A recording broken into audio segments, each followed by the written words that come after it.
Thank you, Mr. Chairman. For Senate Appropriations, March 4th, Senator Guerrero. Senator Hicks. Senator Kinski. Here. Senator Steinmetz. Chairman Perkins. You have a quorum. You. With that, we're going to continue our public comment of Senate File 136. I think Rick Kaysen, Mr. Kaysen, if you want to come back up, you were just getting warmed up when we cut you off, so we'll let you go back into your wind up and give us your pitch.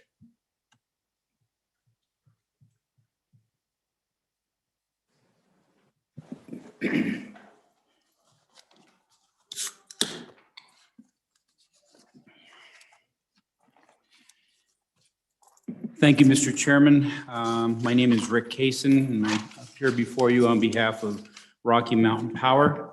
Mr. Chairman, members of the committee, my comments are going to be divided into three different areas. I'm going to talk about low cost of energy for customers, talk about reliability, and then some specifics to the bill that we're talking about. And Mr. Chairman, if I may, a couple days ago, you identified that this bill will provide some instructions and directions to the Public Service Commission of Wyoming. And if I may, sir, it also creates some ramifications. We'll talk about those. So first of all, low cost for customers, and that's very important. It always has been. Wyoming electric rates for electric customers are among the lowest in the nation, and Rocky Mountain Power's average rate of 11.7 cents per kilowatt hour is approximately 34% lower than that national average of 10.83 cents per kilowatt hour. Our average rate is also 10% lower than the state average, and we are the second lowest of all of the electric utilities in the state, something we take pride in. The company also has the lowest rates of all the of the electric utilities in the Intermountain West. Well, that's, my information, Mr. Kaysen, my information is a couple years old, and maybe my memory is getting faultier and faultier. It seemed to me about 3 to 4 years ago that I saw a couple of things that on this rate that kind of made my eyes fly open. One was that if we go back to when Berkshire Hathaway acquired, there was it showed the Rocky Mountain Intermountain states. So basically Montana, Wyoming, Utah, Colorado, New Mexico, I can't remember if Arizona's in or not, but basically it was those Intermountain states. And it showed the utility rates in Wyoming relative to just prior to the acquisition of Berkshire Hathaway when they acquired Rocky Mountain Power Pacific Corp. And then to that point in time, and Wyoming had gone from the second lowest electric utility rate prior to the acquisition to, at the time of the latest information, it was only the second from the highest. So went from second to the lowest of the Intermountain states, second highest of the Intermountain states, and indeed turned out to actually be, even Utah's was lower than Wyoming's. And so in the context of what you're saying, it doesn't jive with what my memory is. So I understand that there's lots of things that go into that, and averages and statistics, they can be all over the place, but help me understand that, because that's not what I remember. And Mr. Chairman, I'm not sure what specific time period that those rates would have been identified, but I can also share with you at least what Rocky Mountain Power has been doing over the last couple of years is keeping those rates low. And the rates today in 2021 are lower than they were back in 2015, which may go back to some period of time that you're referring to. And so again, focus has been on keeping those rates as low as possible. And again, keeping our system at a high level of performance. Well, and I thought it seemed to me also that in doing that part of that was, well, anyway, go ahead and continue with your presentation. I'm sure we'll have some more questions as you go through. So go Mr. ahead. Chairman, Go ahead, Senator Hicks. if I may, Mr. Kaysen, I've got kind of a similar question. When you quote those numbers, are those only on regulated utilities or are they on the non-regulated all? They're Also, excuse me, Mr. Chairman, Senator Hicks, those are specific to Wyoming rates, the numbers that I'm giving you. okay, thank you. And Mr. Chairman, if I may, I will made a note to follow up on your inquiry and to get some clarity for you. Okay. Right. The second part, and that's a big piece of the discussion this afternoon as well, and that's the reliability. And so I'm going to spend a few minutes on that reliability. And despite the fact that we're keeping our rates as low as we possibly can, the reliability is consistently improved over that same time with fewer outages. And please keep in mind when I'm talking about outages, it's not only from it's right here from the local distribution right up to the generation. So it's kind of all encompassing, if I may. And so we made great strides in doing this over the last couple of decades, specifically the last decade. And currently, the reliability rate for the Rocky Mountain Power System, 99.98% here in Wyoming. Well, and I appreciate that. But I guess as we do that, and I don't doubt that, but I mean, what we're seeing is, particularly with the existing integrated resource plan, is that we're going to take those baseload electrical generators, particularly coal-fired power plants, over the next several years, we're going to be taking those offline. Those are in large part going to be replaced with renewables. And so I don't doubt that reliability now. And I think the concern is the reliability into the future. So, but anyway, that's just, as you're addressing your remarks, just, I'm trying to figure that one out. So please continue. Okay. Mr. Chairman, you bring up a very valid point. And that is the responsibility of the utility, is to plan long-term, just not for 2021, but for long-term, is what, and try to maintain that reliability percentage, if not even improve it just by a 0.5% or whatever.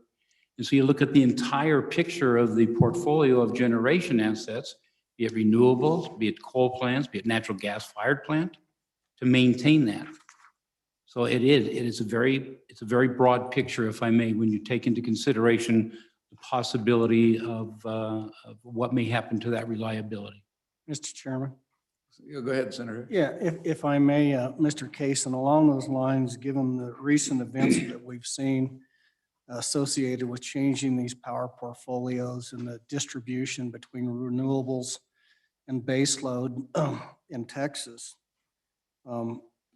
is that something that Rocky Mountain plans to do as far as go ahead and evaluate the impacts of a similar type or something similar to that within their, within their reliability that we're talking about here? Because I think that's what we're trying to get here with this to make sure the regulated utilities actually come out and disclose what that reliability is. And in recent events, it suggested that the assumptions that were made by utilities in another part of the country were wrong.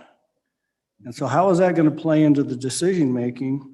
And why would this be, in that context, necessarily a bad thing with the requirements in the bill? Okay. Mr. Chairman, thank you for that question. That's a perfect question. And if I may just, well, let me jump right into that. Again, most recently in Texas, I think I'm allowed to say a state name, am I not? I've recently in a state that is further from Wyoming. Yeah, no, you can. I don't think quite those names all quite. Obviously, if we're feel free to reference that. We don't want to get too bogged down in these things. We don't be able to communicate. But an independent state that experienced a tragic event, there was some finger pointing. Was it the renewables went down, wind went down, natural gas went down, oil went down, or excuse me, coal went down, natural gas.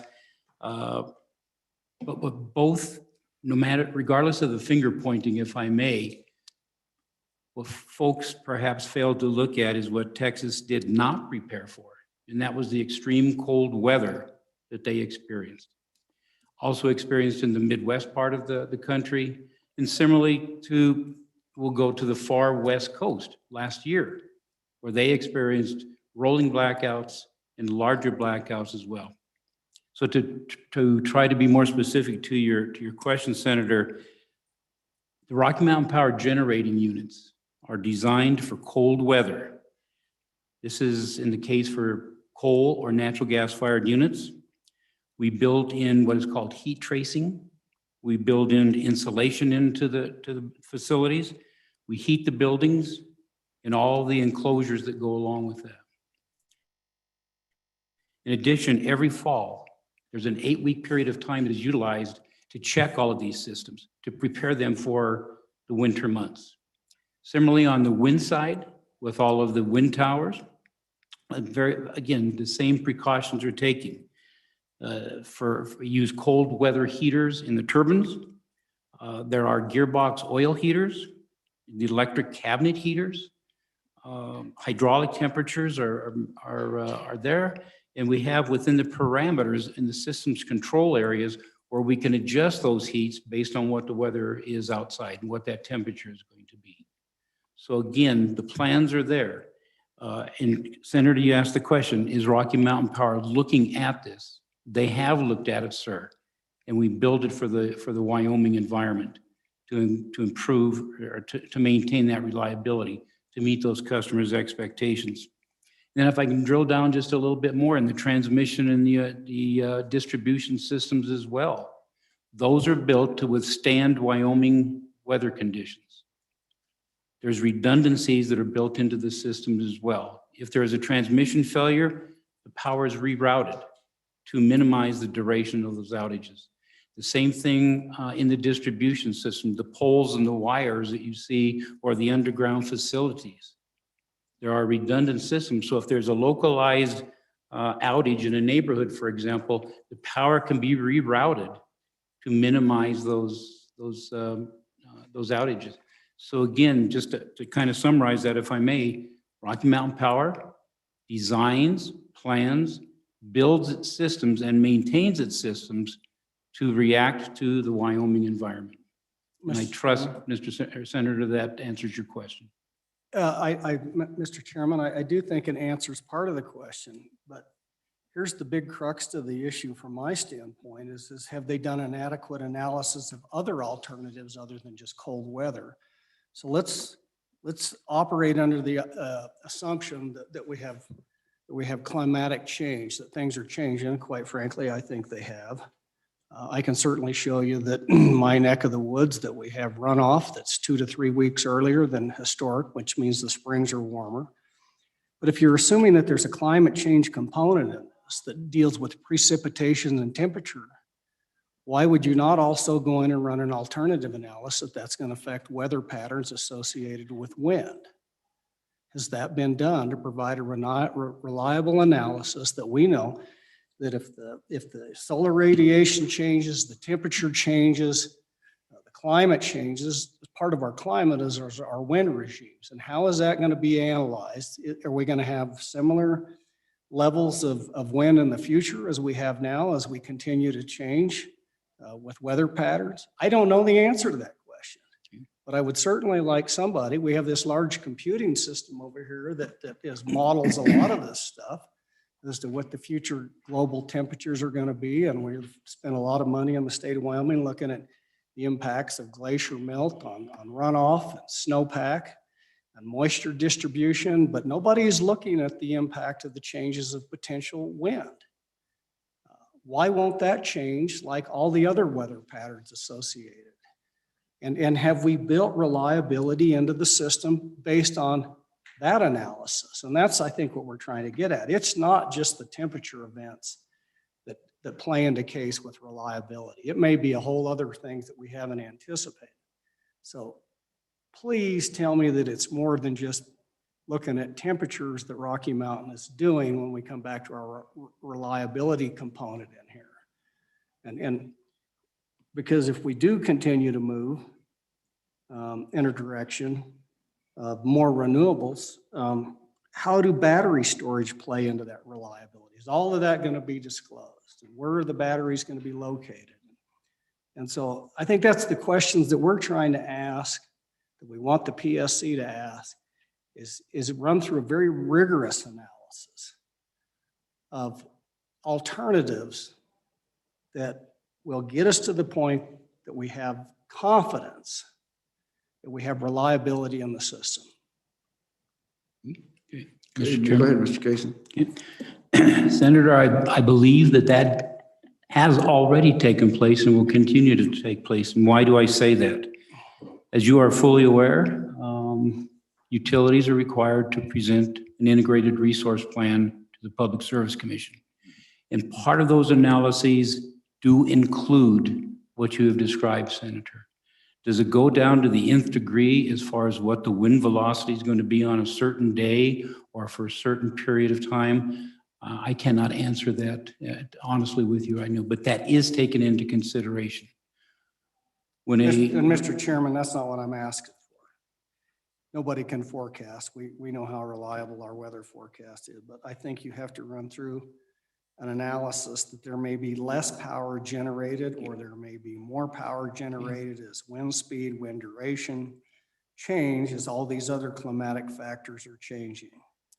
And so I'm not asking for, on March 5th, how much energy was generated based on, but an analysis of assumptions that those parameters, duration and amount of wind, will change over time. And so that's what I'm asking for, Mr. Chief. Okay. Go ahead, Mr. Kaysen. Mr. Chairman and Senator, I was going to try to get to that. So again, there are more than one analyses that is created or studied to determine what that reliability is going to be and what the sources of energy is going to be to maintain what the customer's expectations are. So that has been done over the past years, not only by Rocky Mountain Power, but by other developers of renewable projects as well. With respect to batteries and for storage and locations, that's part of the analysis as well. Solar, what's going to be the more optimal location that's going to help produce that electricity? And so again, in summary, Senator, those analyses have been done. I think they will continue to be done, maybe even at a higher level as more is learned about the change in the climate. Thank you. Keep going. Okay, very good. So we've covered, are there any other questions about reliability that I might be able to try to answer? I think there's, obviously the whole bill is about reliability and other cost externalities. And so, continue on. I'm sure we're going to pepper your some more questions, Rick. That's right. Okay. So We're gonna, so let's please, we're going to make sure you're going to earn your money today, I think. yeah. So let's dive into the bill, if I may, with a few details. Currently, the Wyoming Public Service Commission, or Wyoming statute, requires the commission to consider reliability in rate making. So we talked about costs, keeping those costs down. And it's just like those other issues with reliability tied to trying to keep costs low and keeping reliability high.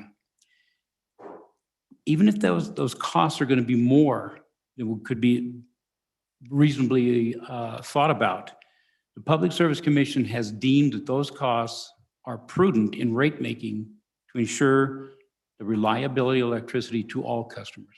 This is just not about Rocky Mountain Power. This is about all electric utilities in our state.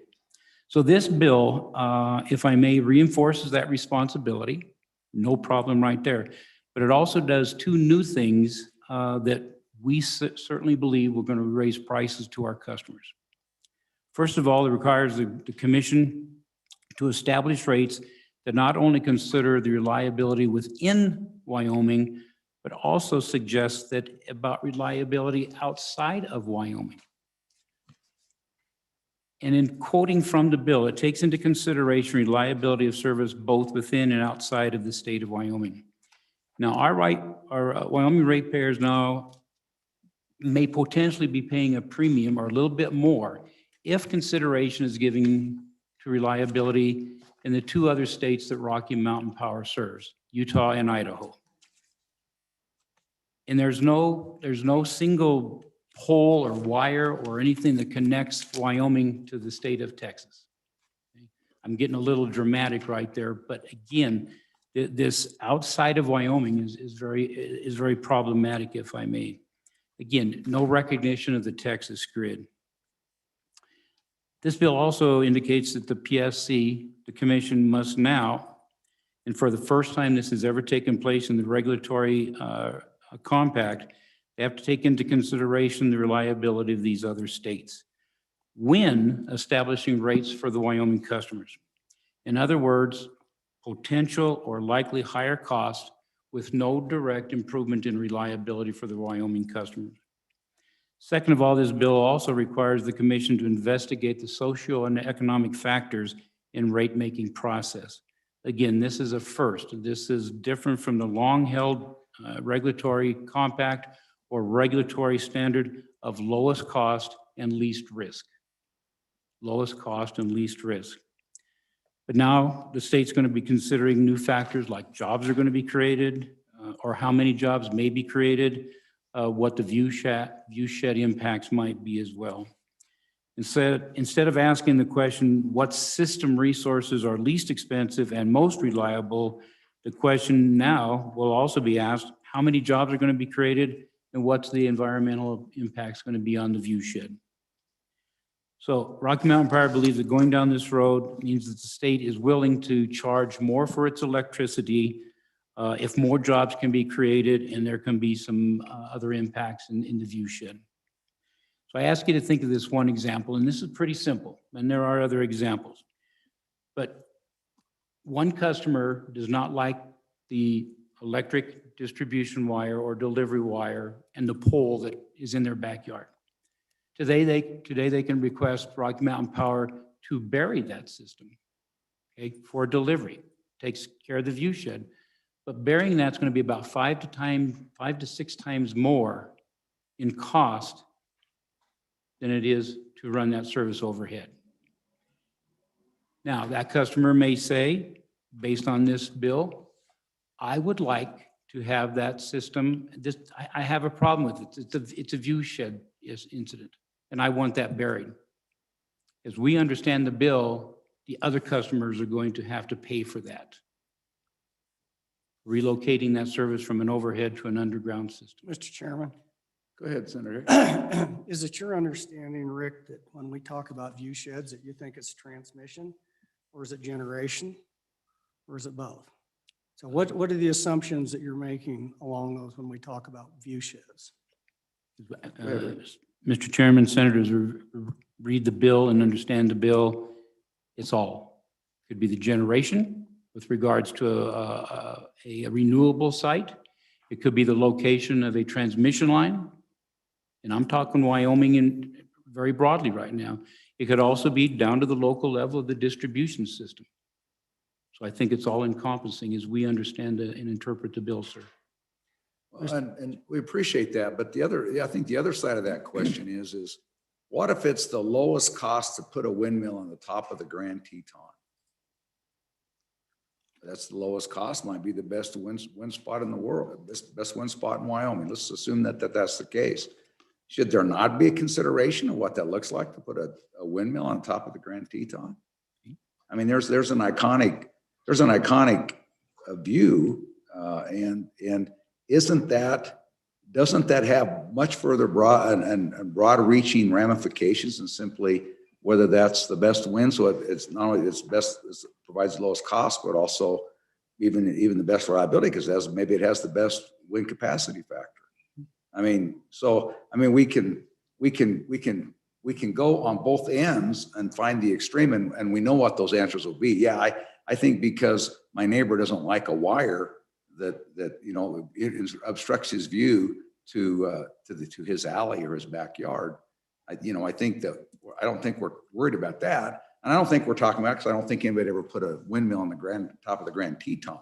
It's that stuff in between, and so I'm thinking back, and now this doesn't have anything to do with Wyoming, but as far as viewshed, I mean, I can't remember that highway, but you go down that one highway on your way from Nevada to California, and there's this basically abandoned windmill farm that's just resting hulks everywhere. And I know we got So that creates a real issue. Now, I know we're dealing with some of that with some of the reclamation bonds and the other responsibilities we have, but even those things all contribute to cost. So we're already, to some degree, taking that into consideration already, aren't we?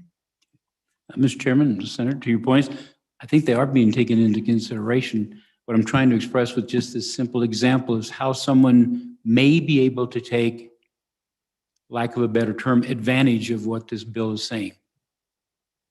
Right, and isn't that, and ultimately, when you look at all things the PSC does already, aren't they already balancing all those interests and trying to, and recognizing that model, it's based on its reliability, these other issues, that's how they determine the rate, and isn't that their job and what they do? Yes. Mr. Chairman, yes.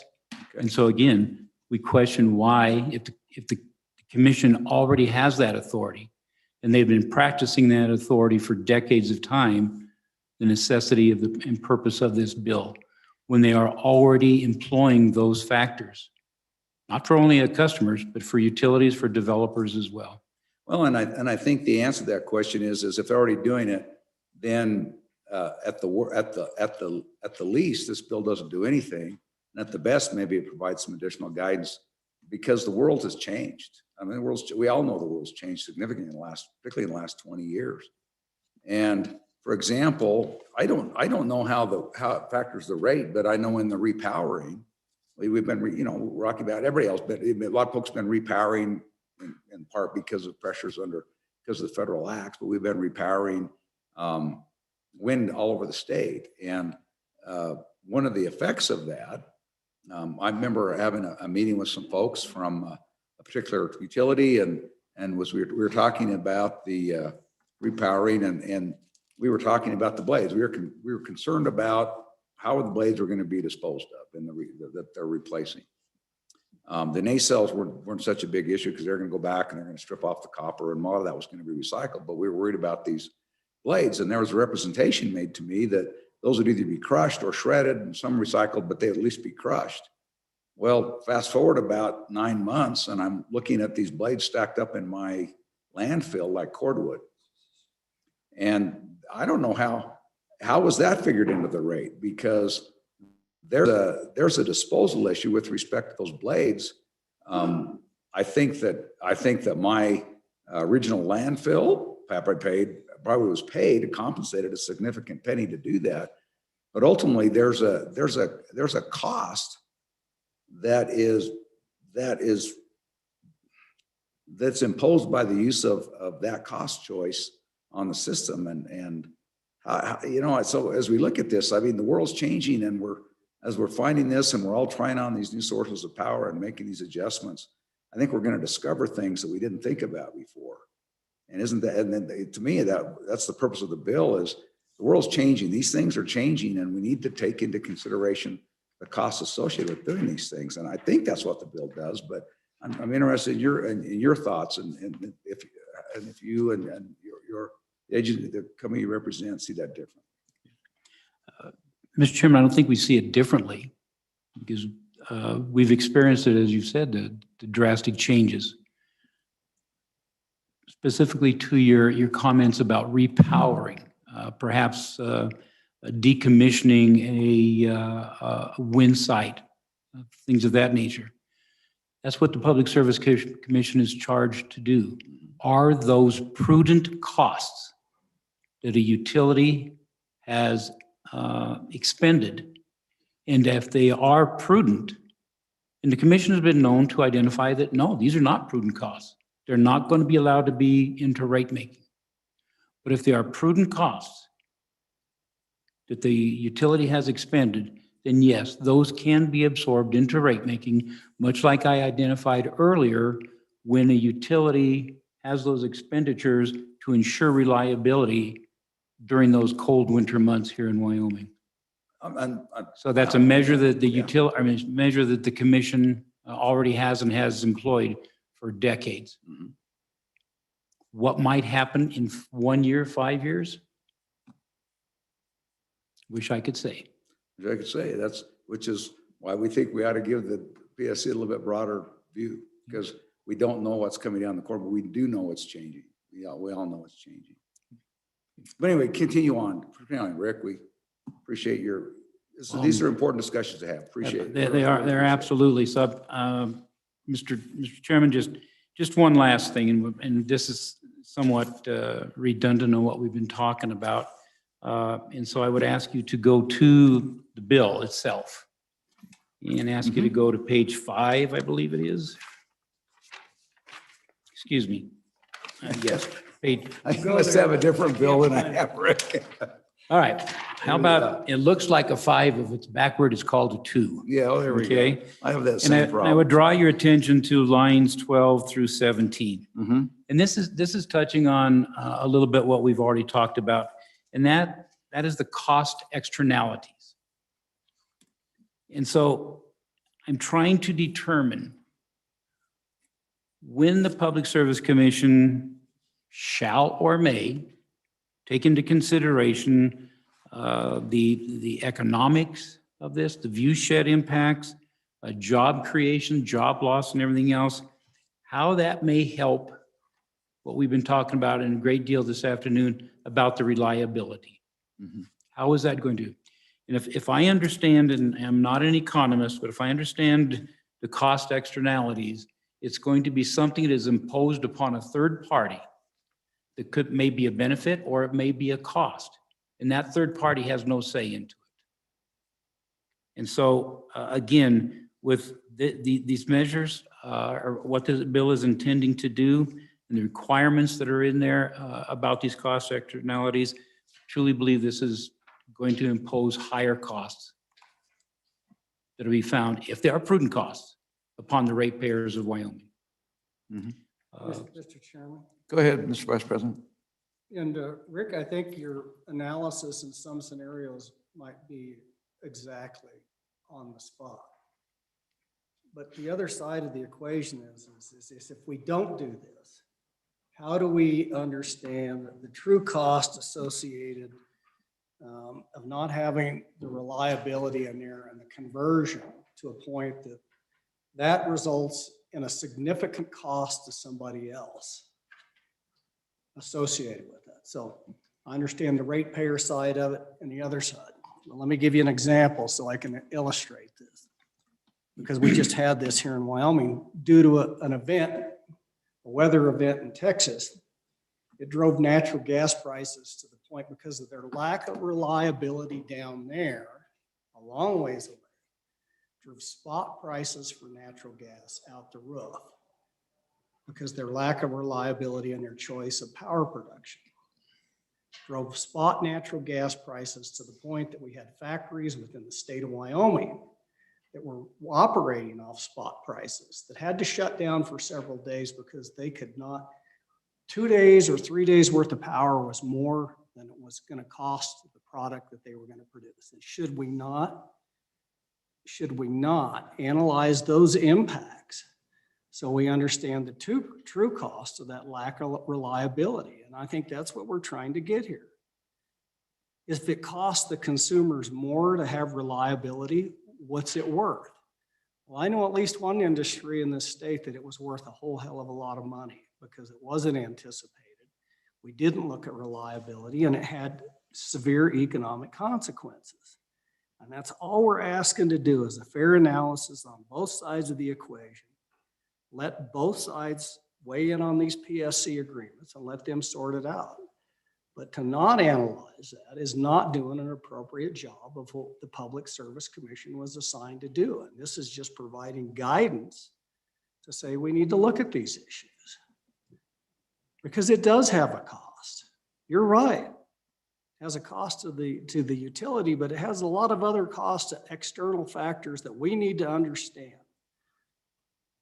And so that's why that language is in there. So I'm just trying to say that is part of the reason that when you go back and you have your conversation, you can say, look, this is the reason that we're concerned about this. Rates are obvious, but what's the impact of that lack of reliability have on all these other industries? Because there's a true cost to that. So anyway, thank you, Mr. Chairman. Thank you. Rick, go ahead and respond if you've got a response, or he didn't ask a question, but you're certainly entitled to have your response. Just an observation, Mr. Chairman and Senator Hicks. I still believe in prior to other activities in my life, I spent 36 and a half years in the electric and natural gas utility business. So I'm a little bit familiar with what the Public Service Commission has done for many of those years and many of those years prior to me being involved in that. And I still contend today, the Public Service Commission has done what you have identified without additional directions, without additional statutes, that they have watched out for what is in the best interest of the customer, not only from a pricing standpoint, but also from a reliability standpoint as well. Another responsibility they have, and I think this comes to one of the points you made, is yes, there's some costs to the utility, but we know where those costs are going to trickle down to.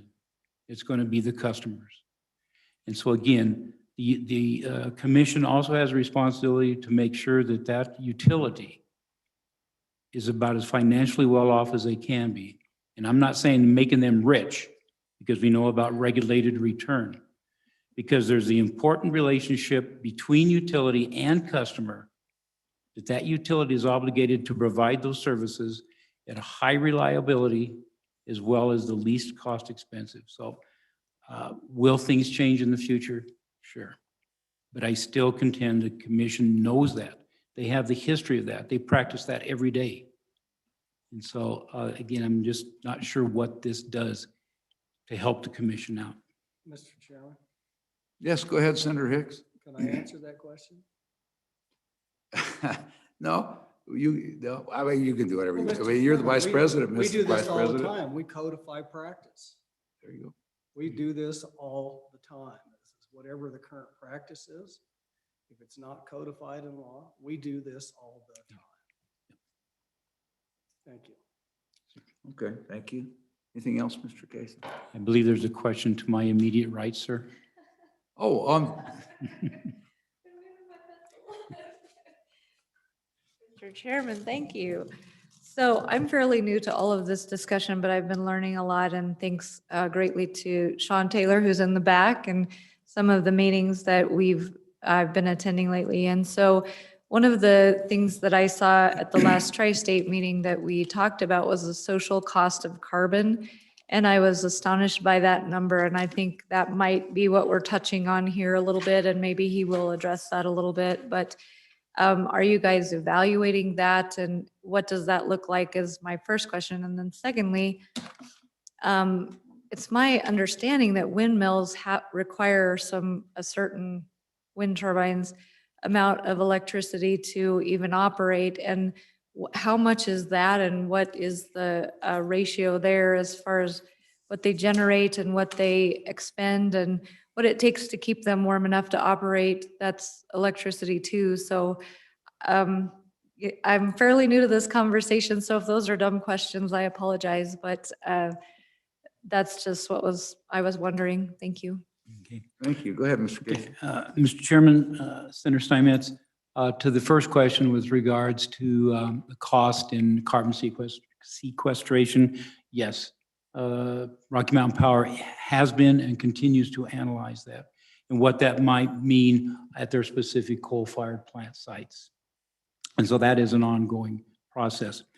To the second question with regards to the amount of electricity generated on-site and used by a wind turbine, I will have to get you some details on that.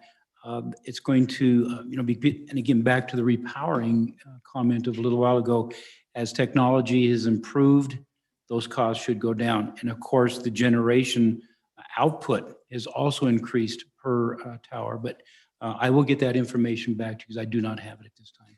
Yeah, but I think that, what she brings up, I think Senator Steinmetz brings up a good point. I mean, in my mind, the carbon cost, which actually had a significant effect on the integrated resource plan. In my mind, that's a cost externality. That's not something that's actually being charged. That's not actually a real cost, but yet it affects the resource planners' anticipation of that going forward. So, in my mind, that's an example of a cost externality. Now, you may classify that differently and your client may classify that differently, but you know, it's not, that cost is not something that's directly assessed and is a cost that's charged today against the power, the electrical power generation, but yet it comes into play in a significant way, doesn't it? Mr. Chairman, simple answer, yes. Yeah. Okay. Thank you. Anything else for Mr. Kaysen? Go ahead, Mr. Vice President.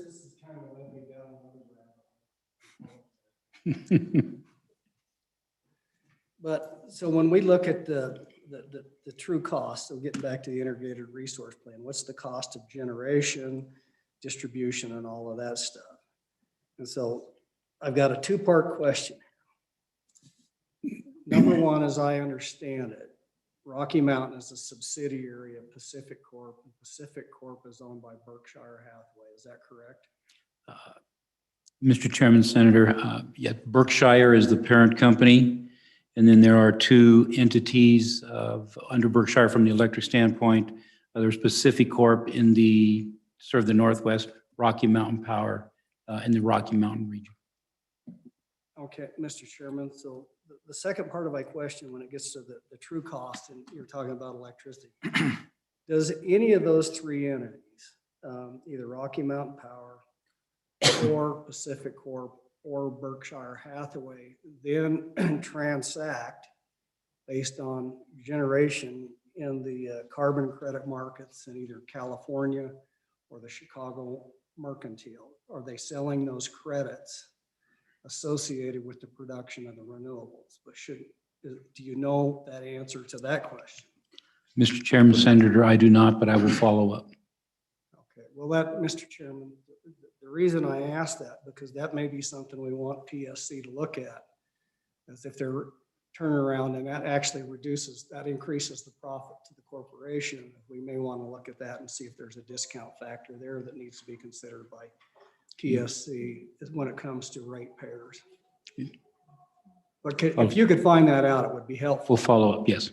Anyway, so thank you, Mr. Kaysen. Okay. So thank you, Mr. Chairman, members of the committee. I just want to make sure that I've captured my two follow-ups. Sure. To Senator Steinmetz, questions with regards to electricity used on site by wind turbines.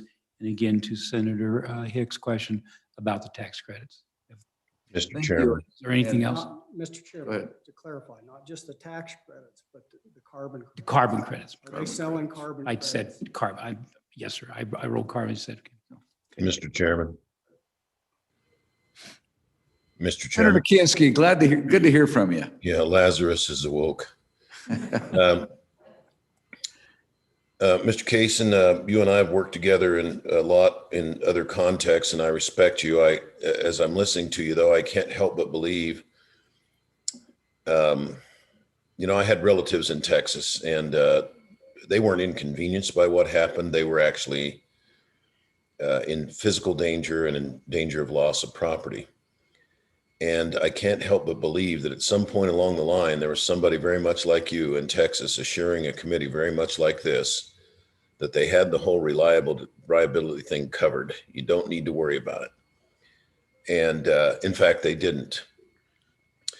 And the reason that they didn't is because the sun didn't shine and the wind didn't blow, and natural gas is just in time. And those pipelines got sucked dry, and they did not have enough coal-fired power plants. You can stock 30 to 60 days worth of coal at a power plant, and you can ramp that baby up or ramp that baby down and fill the grid. And so I think our concerns are well placed that we demand that the utilities go back and take a deeper dive in it. With respect to the language about cost externalities, we're just being honest, because implicit in all the discussion up to this date, as Chairman Perkins has correctly noted, is global climate change or global warming, and the cost externality that is believed comes from too much carbon in the atmosphere. And that underlay a lot of these power plans. And so now we're being very explicit about what other cost externalities we feel should be considered. But finally, Mr. Chairman, this is my assignment for Mr. Kaysen. I do understand that it does appear as written that what we're saying is we want to look at the reliability of other states. And strictly speaking, that doesn't sound germane, but maybe we need some clarifying language. What I understand our intent to be is this. I don't really care if Minnesota wants to live off of sunbeams and windmills, but they're part of a larger grid with Wyoming, as are other states. You know that there's whoops and another power grid. So what other states do or do not do in terms of reliability has a tremendous impact on us. And so maybe the language is not as artfully drawn, but maybe you can come back and bring us some language that makes clear that we can look at the reliability of other states in the context of the reliability of the grid that serves Wyoming. Thank you, Mr. Chairman.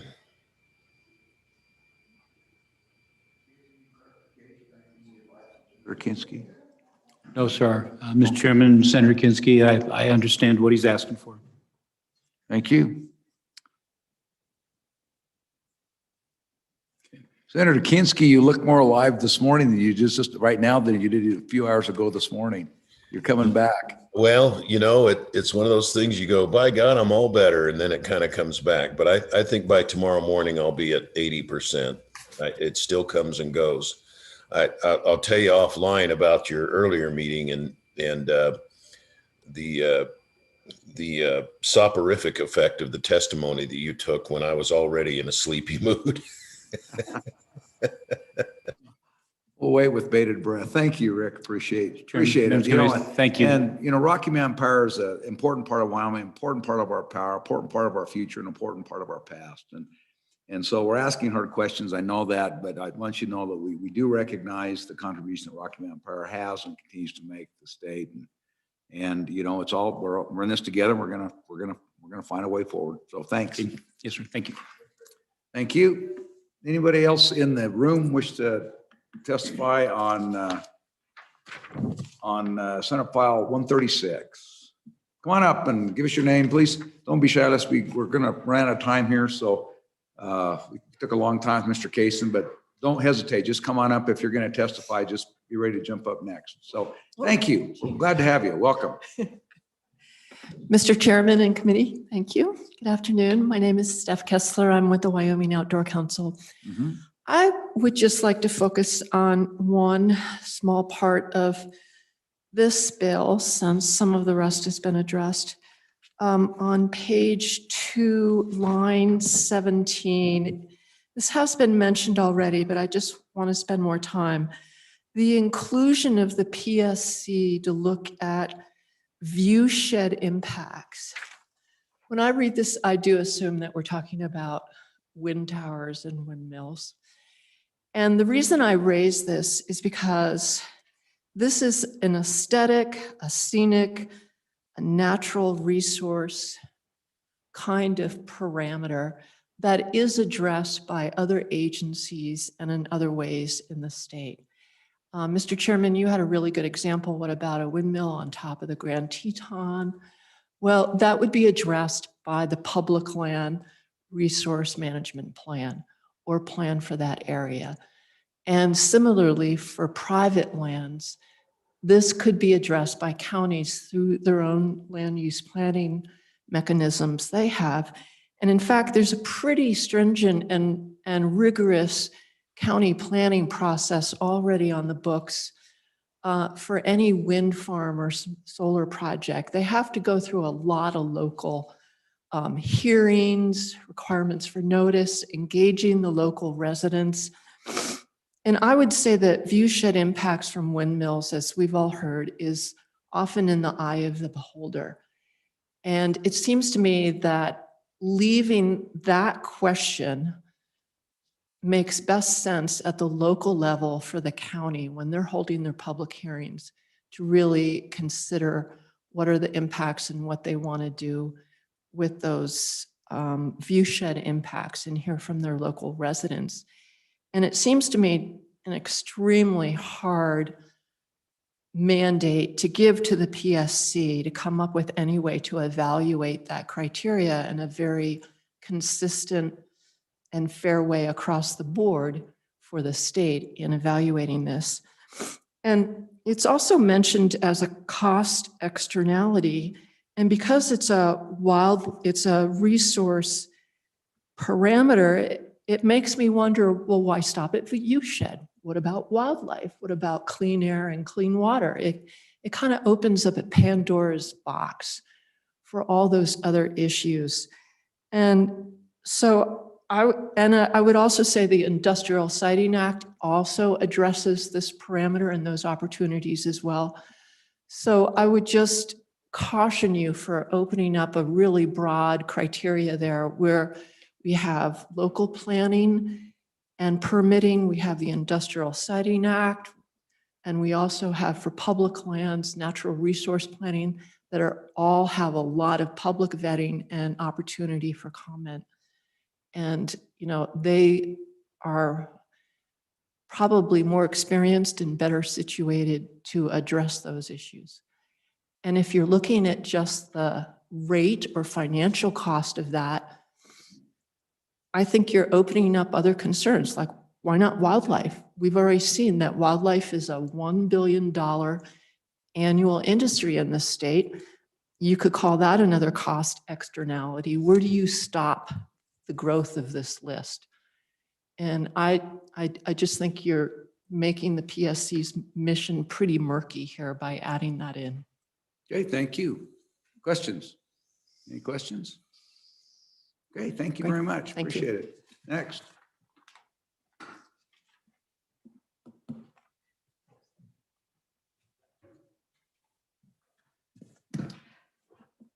Afternoon, Mr. Chairman, members of the committee. Sean Taylor, Executive Director of the Wyoming Rural Electric Association.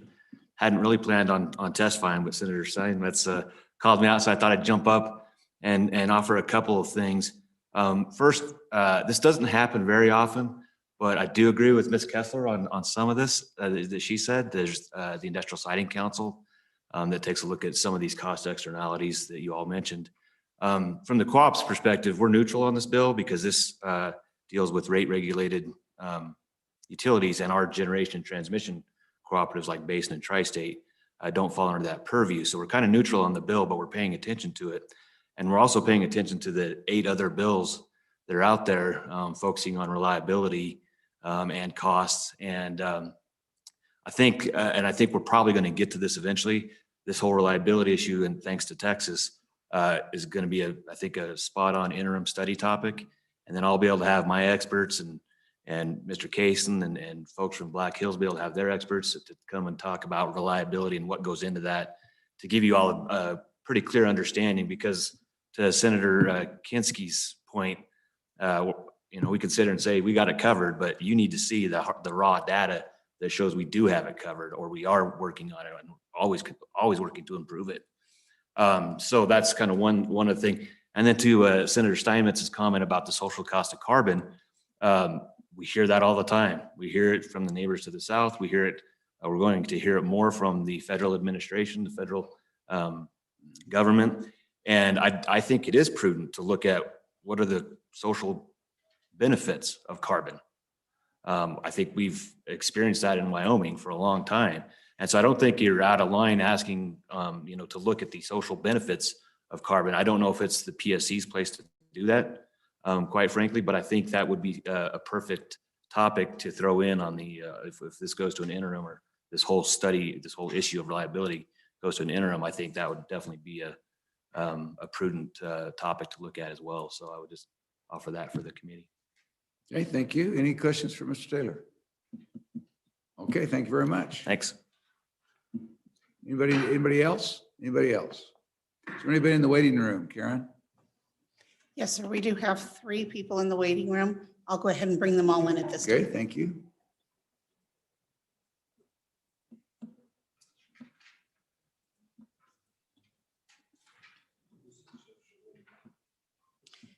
I'm sorry, in addition, Mr. Chairman, before we get underway with those that are coming from the waiting room, we also have someone from I believe it's the Office of Consumer Advocate who wanted to speak as well, the Public Service Commission. Okay, we had, Bryce, we'll go ahead and take you. We did hear from your office the other day, but but not from you. So if you want to join in, Mr. Freeman, go ahead.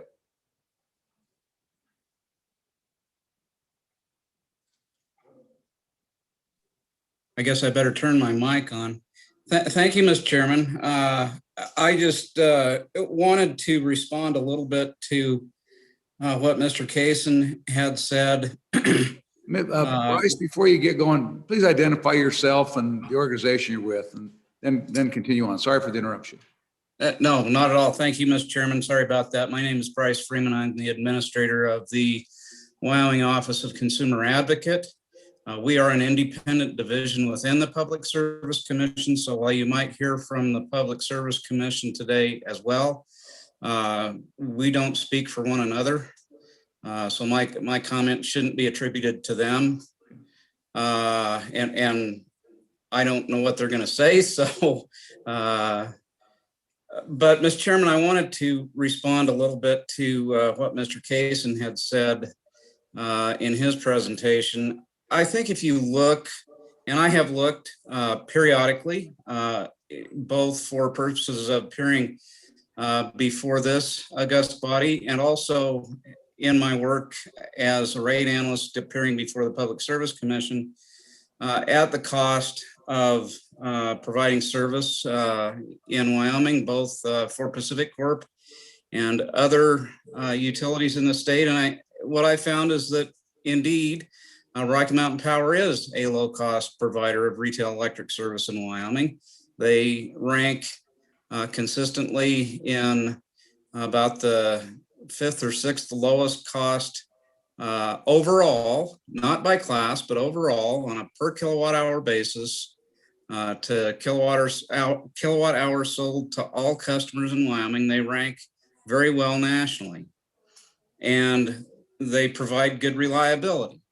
Now, what Mr. Kaysen didn't say is, I'm very proud of that, and I think that the company has done a reasonably good job, but I think as much of the credit for the fact that they are a low-cost, reliable service provider in Wyoming goes to the state of Wyoming, the Public Service Commission, my office, and you, in the way that we have provided the tools and the resources for Rocky Mountain Power to be able to operate in the state of Wyoming, and the oversight that we've given to make sure that they don't run astray with regard to costs, and that the costs that they incur are prudent and reasonable and recoverable from customers. So while I agree that the company is a low-cost service provider, I think a lot of the credit goes to the state of Wyoming. Now, the point I want to make is because they're a low-cost provider now, doesn't mean that they'll always be a low-cost provider. I think we have to continue to be vigilant about how that service is provided in Wyoming. Over the last 150 years, we've developed a system, not only in Wyoming, but across most of the country, that has been engineered, designed, and constructed to be reliable and low cost. In recent years, particularly in other states, but as we all know, in Wyoming as well, there are forces at work to dismantle that system. And that's what concerns me the most. We can focus on where we've been and where we are now, but what's most interesting to me is where we're going. And I want to make sure that we've done as much work and are as confident as we can be that we're going to continue to be a low-cost state, and that our reliability will continue to exceed the reliability that's offered in other places. We've done what we've done in the past incrementally, as I say. When resources were needed, we looked at the best resources to fill the resource gap, and the company and other utilities in Wyoming have built those resources. What we're faced with now, however, is what I would call a sort of a wholesale change in the resource mix. And that's nationwide, regionally, and obviously Rocky Mountain Power is proposing to change the generation resource mix drastically that serves its customers. And I think we need to be more cautious. We need to know more about what that's going to do to cost and reliability. And that's why we've been very involved in the integrated resource planning that Pacific Corp does. We think it's terribly important, and this is a point that was raised by Senator Hicks. We think it's important that the company collaborate and cooperate with other utilities, at least in the West, probably most particularly in the West, because we have 3 grids in the country. Essentially, we've got the Western Interconnection, which includes Wyoming. We've got the Eastern Interconnection, which essentially starts on Wyoming's eastern border. And then we've got the Electric Reliability Council of Texas, which is sort of a separate grid. And power doesn't flow very well between those grids. It flows some, but not very well. So really what we're talking about is the Western Interconnection. And we need to be looking at what other utilities are doing, and Rocky Mountain Power and the other utilities that serve in Wyoming need to be looking at what other utilities are doing, because they rely on each other, both from an economic perspective when they buy power in the market, and also for reliability purposes when they need power. If they have a generator go down or a transmission line trip out of service, then they're looking for generation from another source to continue to serve customers. So there isn't a lot of interreliability, and I think we need to look at the reliability, not just in Wyoming, but at least across the Western Interconnection. So reliability has been very key in the work that we've done in the Office of Consumer Advocate. As a matter of fact, it was one of the key pillars of my analysis in the 2019 IRP. I concluded after looking in depth at the reliability analysis that Rocky Mountain Power did in the 2019 IRP that they really had no idea whether the system was going to continue to be reliable or not. That's what I told the commission. Some other parties that were involved in that case told the commission the same thing, and the commission ultimately determined that it could not rely on the 2019 IRP for resource decisions in the future until the company more adequately addressed reliability considerations. So I think, that we do a lot of the things that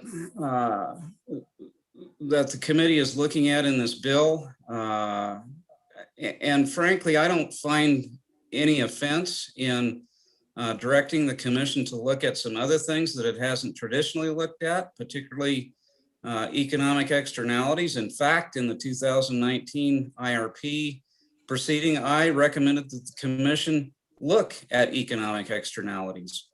My problem with externalities is that many of the other states in which Rocky Mountain Power operates do include externalities and require Pacific Corp to include various externalities in their IRP analysis. And that IRP analysis is a system analysis, so those externalities get included whether we want them in there or not. And my point was, if we're going to look at some, like environmental externalities, then we ought to be looking at all of them. So I think that's fine. The one thing I would suggest, Mr. Chairman, and I apologize in advance for not being very adept at the legislative process, but the way the bill is written now, it directs the commission to look at externalities like economic externalities and view sheds and those sorts of things, and to consider those in its decisions. The way the commission operates most of the time, and the way that we certainly respond to cases that are before the commission is we react to filings from the utility.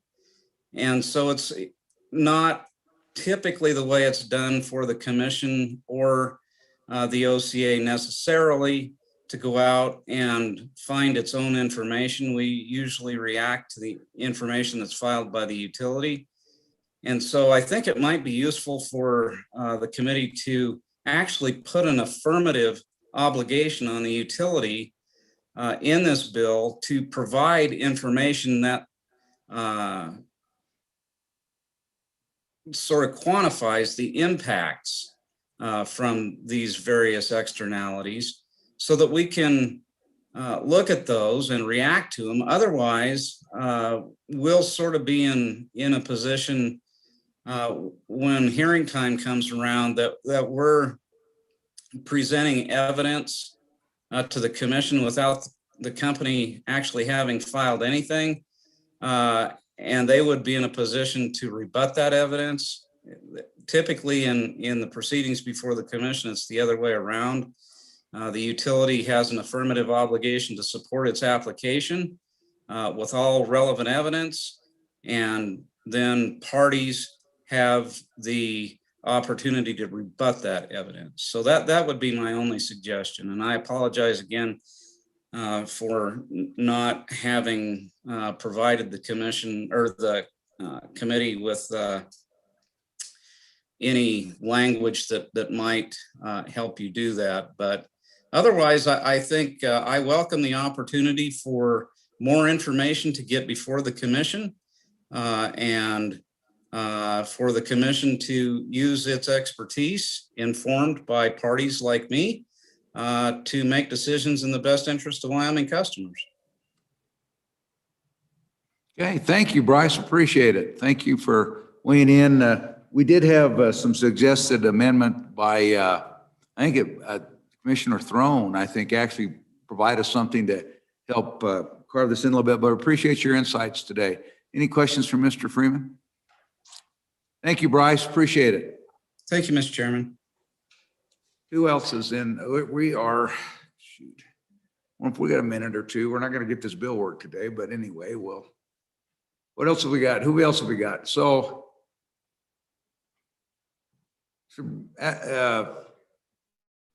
is it Brigham? Abby Brigham? Hi, yes, thank you. Am I saying that correctly? Briggerman? Yes. Go ahead. Thank you, Mr. Chairman. My name is Abby Briggerman. I'm an attorney with Holland and Hart. I represent an organization called the Wyoming Industrial Energy Consumers, or WIAC, which I'll refer to them as WIAC. WIAC is an unincorporated association of about 20 large companies in the state of Wyoming, all of whom take power from Rocky Mountain Power. WIAC was organized in 1996 and has fought since then to keep Rocky Mountain Power's electric rates low, just and reasonable and reliable. WIAC employs over 3,000 people in the state of Wyoming. Their members include producers of natural gas, oil, trona, soda ash, phosphates, and sulfuric acid. In aggregate, they contribute over $300 million annually to the state and county taxes as well. One of the very important issues for WIAC members is keeping their electric utility rates low and reliable and service reliable, because it is such an enormous portion of their business expense. And just to give you an idea of the order of magnitude of that expense, one of our WIAC members spent in the year 2019 over $66 million in electric utility fees alone for their utilities in the state of Wyoming. So these issues are very important to WIAC members, and I appreciate the time today for allowing me to provide comment on this bill. I also appreciate this committee's attention to reliability issues, because reliability is always a concern for our members. WIAC recommends that the language in this bill directed at cost externalities and viewshed impacts not be included. One of the central missions of the Public Service Commission, we believe, is to ensure that Wyoming customers are served with reliable service at the lowest possible reasonable rate. And having the PSC consider cost externalities will have it stray from that central mission. Importantly, the DEQ and the ISD more specifically, and this has been mentioned already by members who are folks who have testified today, the ISD already looks at a lot of these issues. If the PSC looks at them too, there is a potential for a jurisdictional clash and at worst, conflicting orders if the PSC is looking at some of these issues too.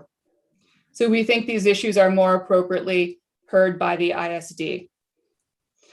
And not to steal the phrase of someone who spoke earlier, but we too believe this is a Pandora's box if the PSC is charged with looking at some of these issues. The way the statute is written, these externalities would be looked at for any possible project that is developed in the state of Wyoming, whether it's a new carbon plant, a natural gas plants, wind, solar, it applies equally to all. And so this would open up a host of environmental organizations coming in, providing their position on any type of generation that is looking to be developed in the state of Wyoming. And to the chairman's point earlier, for a lot of these organizations, you know, the Grand Teton is anywhere in the state of Wyoming. A lot of these organizations will find that a view shed is important in the most of obscure places and will use this bill potentially to hold up any project.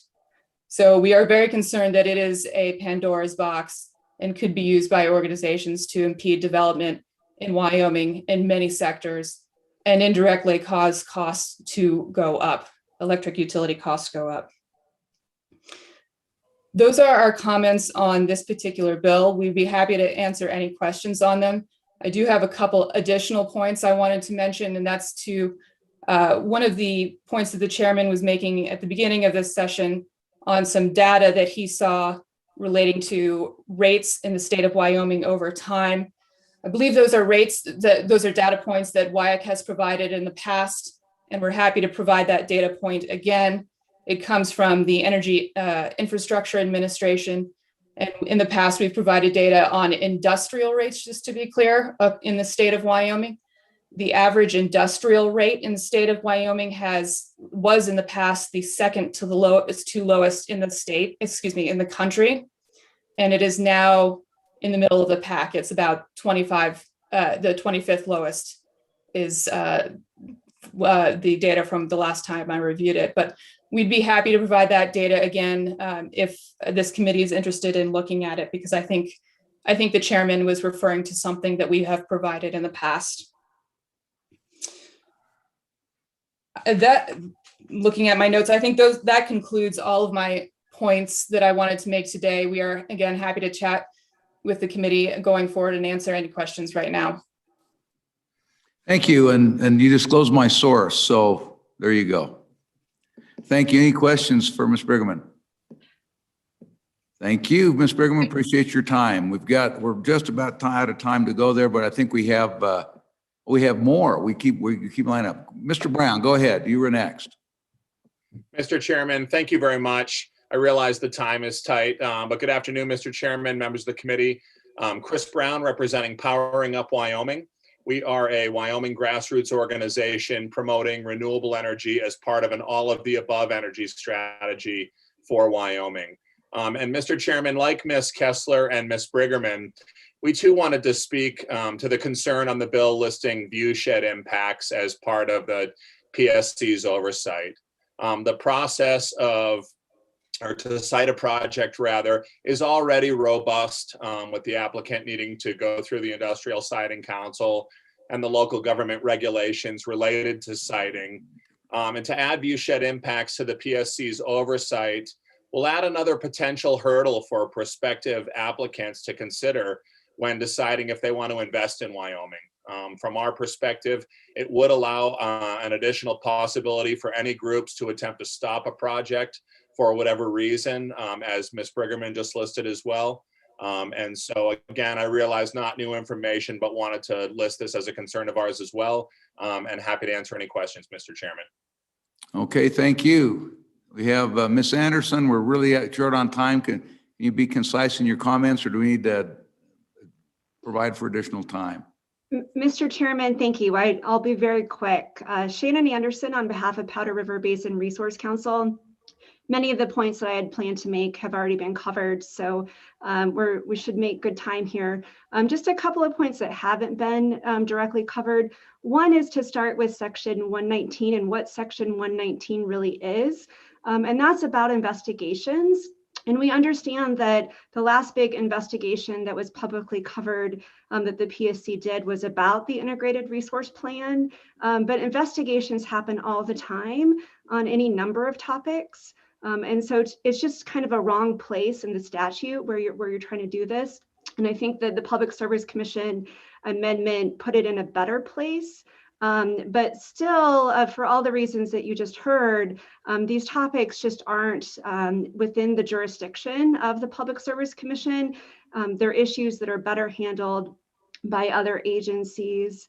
And we just encourage you to not vote for the bill. And importantly, to allow what's already happening at the Public Service Commission, which is a rulemaking process related to these topics. We've had really good stakeholder meetings. All of the different parties have been involved. And we have been having a good conversation about how some of these issues may be better addressed by the Public Service Commission. But ultimately, again, a lot of the conclusions have just been, there are other agencies that are better adapted to handle these issues. So thank you again for your time, and appreciate all the great discussion, and it's an important topic. Okay, thank you. Any questions for Ms. Anderson? Thank you, Ms. Anderson. Thank you for your time. Anybody else, Karen? All right. Anybody else in the room? Okay, we'll go ahead and we'll close off public comment. Do you want to stay and work this bill and be late, or do you want to, what do you want to, what's your committee, what do you want to do? We're out of time. It's 1:59. Yes, Mr. Vice President. We'll go ahead, and so we'll close off public comment. Next time we get back together, we'll work the bill.